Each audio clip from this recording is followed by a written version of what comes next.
unless there's an accurate and rapid method to recognise these areas of non-conformance and taking that and implementing improvements, a large percent of these benefits will go unrealised. And I guess the key here is both accuracy and speed. If the results are not captured and turned around quick enough, the required changes can't be made, or by the time the changes are ready to be made, we've already moved on from an operational perspective. The majority of existing recons and reporting methods can be both labour and time intensive.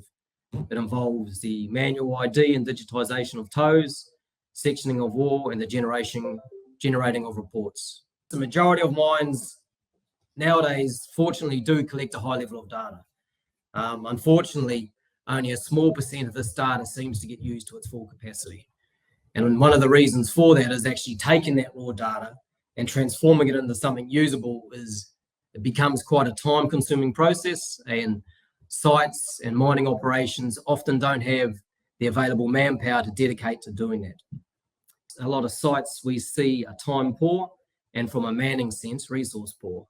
A lot of the departments are maxed out with the work that they're already doing. They're not set up to take on new responsibilities, at least not without neglecting another role or another area. And a large percent of site engineers are already consumed with full daily workflows, continuing to maintain manual reconciliation process, and report simply doesn't happen on a lot of sites you go to. I believe everyone understands that the process needs to happen, but it comes down to a matter of resourcing. However, when we do use this data correctly, the data will provide value-adding input into decisions and workflow based on mine sites.